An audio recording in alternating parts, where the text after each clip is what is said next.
It was the night Britain stood still.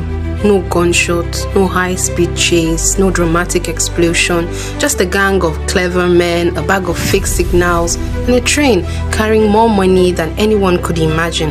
What happened that night would go down as one of the boldest robberies in history, the Great Train Robbery of 1963.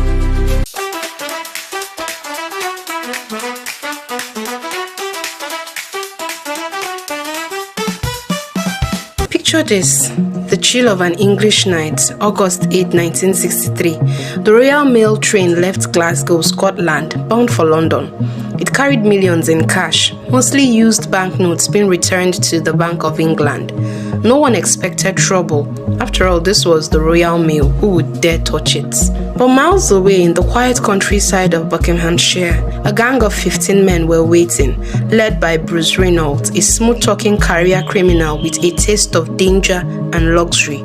These weren't ordinary thieves. They had studied train schedules, memorized routes, and even had inside information about that very shipment. Their plan was genius in its simplicity. Near a lonely bridge called Bridgeoe Bridge, one of the gang members climbed the signal pole and changed the green light to red using a homemade battery-powered device.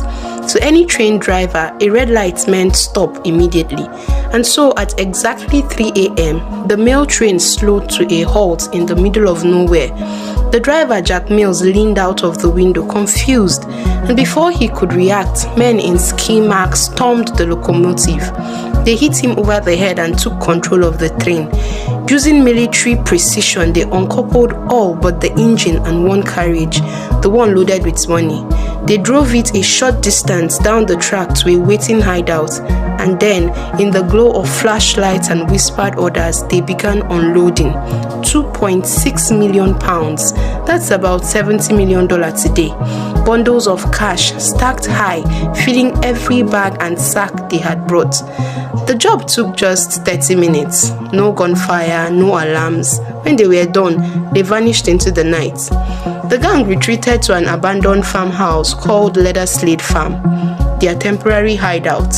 There they celebrated with food, laughter, and piles of money on the table. But they made one fatal mistake. They stayed too long. Scotland Yard launched one of the largest manhunts in British history. Detectives combed the countryside, and when they finally found the farmhouse, it was filled with fingerprints, food wraps, and clues everywhere. One by one, the robbers were caught. Bruce Reynolds, Ronnie Biggs, and others. The trial was as sensational as the crime itself. Most of them received 30 years in prison, a sentence so harsh it shocked the public. But the story didn't end there. Ronnie Biggs, the cheeky one, escaped from prison after just 15 months.